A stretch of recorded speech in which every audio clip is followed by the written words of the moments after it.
Et Louis Dauphren, votre grand témoin ce matin, est Razika Adnani, philosophe islamologue franco-algérienne.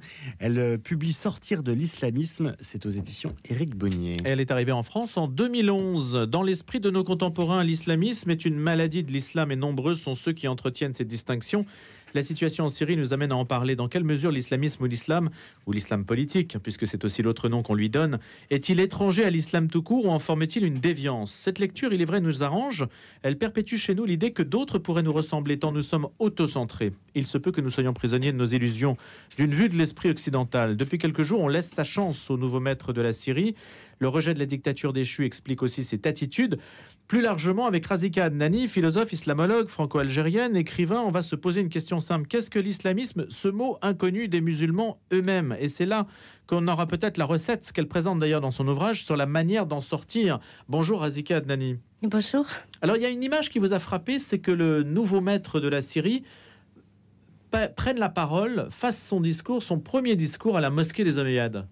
Oui, bien sûr. Pour moi, c'est un signal très fort à prendre en considération, étant donné que, comme je l'ai dit dans le petit texte que j'ai publié hier, il renoue directement avec une habitude d'avant la période de la Nahda, qu'on appelle en arabe la Nahda, qui est la période de modernisation du monde musulman, des sociétés musulmanes. Les années 30 ?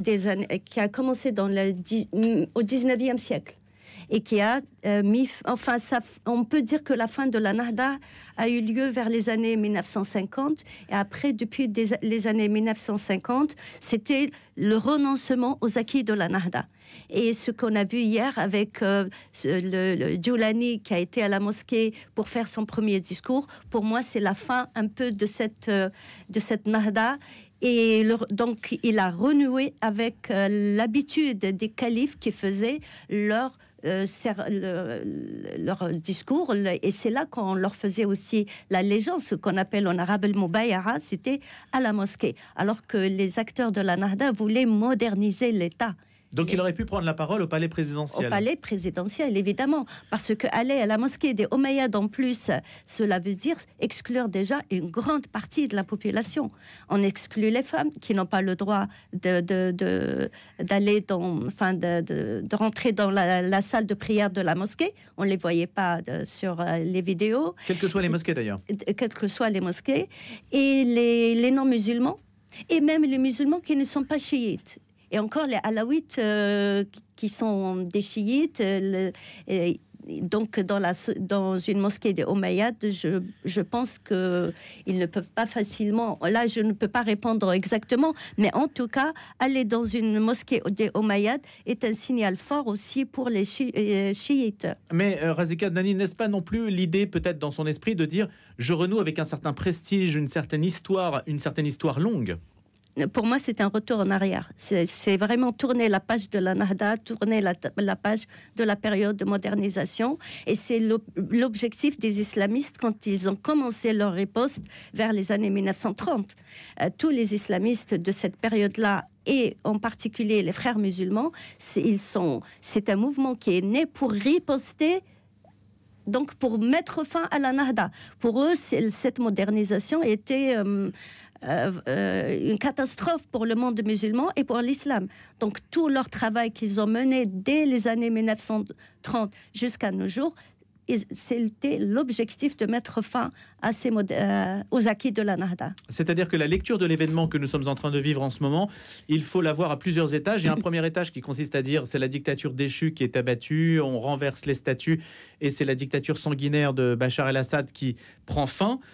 Mais s'il y a une lecture du temps qui est beaucoup plus longue, beaucoup plus profonde, il faut relier ça en fait à un phénomène de rejet que les islamistes ont travaillé depuis des décennies et qui aboutit maintenant. Exactement. Et pas seulement en Syrie. Dans tout le monde musulman, on voit le retour en arrière.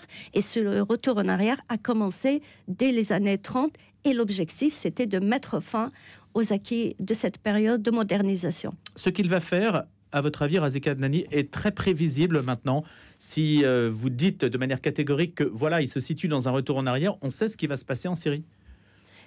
On peut prévoir ce qui peut se passer en Syrie, mais on n'est jamais sûr à 100%. Mais de toute manière, il y a une réalité, le retour en arrière, le retour des islamistes, le retour de l'islam en politique, alors que à partir du 19e siècle, il y a eu ce projet de moderniser l'État, même si le projet n'était pas totalement abouti. L'islam reste la religion de l'État dans pratiquement tous les pays musulmans, en dehors d'Atatürk qui a pu déclarer la Turquie comme un État laïque, même si la Turquie elle-même fait le retour en arrière aujourd'hui, on le voit avec Erdogan. Donc c'est la revanche des islamistes, la revanche de la religion dans le domaine politique, alors qu'on a essayé de la pousser vers la porte de la sortie. Elle n'est pas complètement sortie, mais quand même, il y avait beaucoup de choses qui ont été réalisées dans le domaine politique, l'organisation de l'État, mais aussi dans le domaine social de la société. Et on Par exemple, les femmes qui ne portaient pas le voile dans les années 30, 50, 60, aujourd'hui, la majorité porte le voile, par exemple. Et ça c'est une caractéristique de toutes les sociétés qui sont entrées dans ce retour en arrière, dans ce que vous appelez le retour en arrière. C'est un signe que la religion a repris la main sur la société et sur la politique. Est-ce que tous les islamistes ou rebelles se valent? Est-ce qu'il faut les mettre en... les aligner d'une certaine façon? Est-ce qu'il y a des oppositions, des nuances entre eux, ou est-ce qu'on entre là dans des distinctions géopolitiques qui sont un petit peu superflues entre ce que représente donc le nouveau maître de la Syrie, ce que représente l'État islamique par exemple? Il y a certainement des différences dans la manière de faire, mais ce qui est important, c'est que tous, ils ne séparent pas l'islam de la politique. Ce sont tous des islamistes dans le sens qu'on donne, avec le sens qu'on donne à ce terme en Occident, comme vous l'avez dit tout à l'heure et comme je le dis dans l'ouvrage, le terme islamisme n'était pas connu dans la pensée musulmane ni dans l'histoire de l'islam. Il n'avait pas d'équivalent dans la langue arabe. Et on a essayé de lui créer un équivalent. On a créé le terme islamawiya en arabe, mais il est très très peu utilisé encore aujourd'hui dans le monde musulman. Les journalistes, par exemple, les écrivains préfèrent le terme islam radical, islam extrémisme, les extrémistes, les fondamentalistes, mais pas le terme islamiste qui n'était pas connu dans la pensée musulmane. Mais comment les médias de pays arabes parlent-ils des mouvements islamistes? Des extrémistes. Et ça, tous les musulmans... Des fondamentalistes, des extrémistes. Là, tout le monde est d'accord là-dessus. C'est un point commun avec la manière de nommer qui prévaut en Occident. Parce que dans la pensée musulmane, il n'y a pas d'islam et d'islamisme, autrement dit, comme on le voit en Occident, un islam soi-disant qui n'est pas politique et un islam qui est politique. Pour les musulmans, il y a un islam qui n'est pas dissocié de sa dimension politique, tout simplement. Et l'islam, et la dimension politique de l'islam, autrement dit l'imbrication entre l'islam comme religion et comme spiritualité et l'islam comme politique, cette imbrication a eu lieu en 622, alors qu'en Occident, on parle d'un islamisme soi-disant qui est né au XXe siècle, ce qui est tout à fait faux. L'imbrication entre l'islam et la politique a eu lieu en 622 lorsque le prophète est parti vivre à Médine. Et si l'islamisme signifie l'islam politique, je précise si l'islamisme signifie l'islam politique, eh bien l'islam est politique dans ce cas en 622. C'est à ce moment-là qu'il y a eu cette imbrication entre la religion et la politique en islam. Donc, Razika Dani, résumons-nous. Comment bien nommer les choses? C'est-à-dire, ce que vous nous dites, c'est qu'il ne faut pas faire de distinction islam-islamisme parce qu'il n'y a pas de différence de nature entre les deux. Il y a une différence de degré qui relève en fait du caractère extrémiste ou modéré. C'est ça que vous semblez dire, selon ce que disent les médias des pays arabes eux-mêmes. Si on regarde l'histoire de l'islam, il y a deux périodes. La première période commence de 610 à 622. À ce moment-là, l'islam n'avait pas de dimension politique. Il était quasiment spirituel. C'était la période de la Mecque. Et à partir de 622, quand le prophète est parti vivre à Médine, il est devenu un chef d'État en plus d'être prophète. Le Coran lui-même, certains versets ont pris une dimension juridique, donc une dimension politique. Et c'est à ce moment-là que l'islam, dans ce cas, est devenu une religion qui n'est pas dissociée de sa dimension politique. Si je parle j'utilise le terme islamisme, qu'on aime beaucoup en France, et dans ce cas, je dirais que l'islam est devenu un islamisme à partir de 622. Mais les musulmans considèrent que la partie médinoise où l'islam a pris une dimension politique est indissociable de l'islam. On ne peut pas les dissocier. Et il faut savoir que la question faut-il les dissocier ou pas a été posée en islam bien avant l'Occident. On est déjà au 8e siècle quand les musulmans se sont posé la question, l'islam est-il seulement une spiritualité ou une spiritualité et une organisation sociale? Et comme je le dis, d'ailleurs, même je l'ai dit dans d'autres ouvrages, après plusieurs discussions, ils ont décidé que l'islam ne pouvait pas se dissocier de sa dimension politique. Et c'est pour cela que je parle de la victoire de l'islam des juristes. Et donc, cette coagulation du droit, de la spiritualité, de l'organisation sociale, ça forme ce tout homogène, ou présenté comme homogène, qui donc n'est pas soluble dans d'autres manières de penser. Si on vous suit précisément, ça a l'air de dire qu'il n'y a pas de possibilité d'adapter ce mode de pensée à d'autres manières de voir, au pluralisme en particulier. Il y a, comme je l'ai dit, dans l'histoire de l'islam, il y a eu déjà des questions vers le 8e siècle, lors de la civilisation musulmane et au début du 19e siècle lors de la Nahda, où la question comment faut-il séparer l'islam de sa dimension politique, juridique ou pas? Et généralement, on finit par adopter ou, comment dirais-je, confirmer l'idée que l'islam ne doit pas être séparé de sa dimension juridique, donc de sa dimension politique. Et moi, je pense qu'on ne pourra pas sortir des problèmes qui se posent si on ne sépare pas l'islam de sa dimension politique et juridique. Est-ce possible? Je pense que c'est possible s'il y a une volonté de le faire. Alors, comment, une question, Razika Adnani, sur la manière de se percevoir. Comment le musulman qui n'est pas extrémiste, qui n'est pas terroriste, qui n'est pas fondamentaliste, qui n'est pas tout ce que l'Occident rejette, comment peut-il se nommer par rapport à ça? Quand on parle de l'islam, il faut toujours savoir que je parle de l'islam comme religion. Et ensuite, il y a les musulmans qui ne sont pas tous dans la même pratique de l'islam. Comme dans toutes les doctrines, dans toutes les religions, les adeptes ne pratiquent pas tous la doctrine ou la religion de la même manière. Il y a déjà, par rapport aux musulmans, il y a beaucoup qu'on appelle musulmans qui ne sont plus musulmans.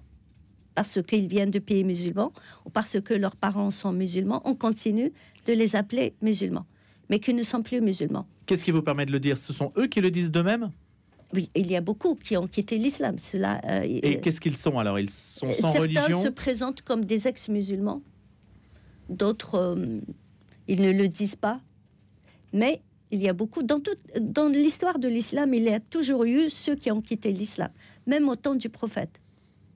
À l'époque du prophète. Donc il y a toujours eu des gens qui quittent l'islam. Ce n'est pas nouveau et ça fait partie de la nature humaine. Et donc il y a aujourd'hui ceux qu'on appelle musulmans qui ne sont pas musulmans, d'autres qui sont musulmans mais qui ont juste la foi et qui ne vont pas au-delà de cela, donc ils ne sont pas dans la pratique de l'islam. Il y a d'autres qui ont la foi et qui sont dans la pratique de l'islam, dans la pratique de la charia. Mais il faut savoir que la charia englobe toute la vie d'un musulman, c'est-à-dire la pratique du culte, par exemple la prière, comment faire la prière, comment jeûner, les règles. Tout est codifié. Tout est codifié, mais les règles qui concernent la pratique du culte font partie de la charia et les règles qui organisent la société. Donc il y a ceux qui ne pratiquent que la partie de la charia qui concerne la vie spirituelle du musulman. Il y a d'autres qui sont dans la pratique de toute la charia. Et ensuite, il y a ceux qui veulent l'imposer aux autres et qui sont dans un activisme politique. Donc, il y a plusieurs catégories de musulmans. Ils ne sont pas tous au même degré de la pratique de l'islam. Mais vous, est-ce que vous recommandez, Razika Adnani, vous recommandez aux médias d'utiliser le terme islamiste et comment l'utiliser? Moi, comme dans l'ouvrage, je dis que je l'utilise dans le sens de l'islam politique. Je l'explique. Donc, j'explique d'où vient le mot, l'islam politique, son origine et pourquoi, dans le livre, j'utilise le terme islam politique. Mais vous dites aussi, si je vous suis, c'est préfacé par Rémi Brague, qui sera d'ailleurs notre invité et qui, on le sait bien, est un spécialiste et touche à la nature des mots et aime beaucoup triturer, si je puis dire, cet aspect sémantique. Vous précisez exactement qu'est-ce que l'islamisme et vous dites, cela ne concerne pas quelle est son origine, quelle est sa relation avec l'islam. Déjà, se poser la question qu'il peut y avoir une distinction entre les deux aujourd'hui, ça remonte à c'est ça que je voulais vous obtenir de votre part comme explication. Ça remonte au XVIIIe siècle pour nous, en Occident, où on s'est posé cette question-là de manière un peu sérieuse. Le terme islamisme n'existait pas en Occident avant le XVIIe siècle. On parlait de mahométisme. On parlait de mahométisme. Il a été créé... donc, il y a dans ce terme le terme islam et les suffixes isme. Donc, il a été créé pour désigner la religion musulmane, comme le christianisme désigne la religion chrétienne. Et c'est ça, c'est neutre en fait. Voilà. Et ce n'est qu'après, au début du XXe siècle, il a été abandonné complètement ce terme pour être donc on a pris à la place le terme islam, donc c'est lui qui a fini par s'imposer au début du XXe siècle. Pourquoi il s'est imposé? Je pense tout simplement parce que certains intellectuels ont pensé qu'il était plus légitime que le terme islamisme pour désigner la religion musulmane. Parce que les musulmans utilisent le terme islam pour désigner... C'est ça, c'était de reprendre le terme tout simplement des locuteurs musulmans. Exactement. Ce n'est qu'au début des années 1980 qu'il a été utilisé à nouveau, mais cette fois-ci pour désigner ce qu'on appelle l'islam politique. Que l'on constate aujourd'hui, Razika Haddani. On doit se quitter malheureusement autour de cette idée.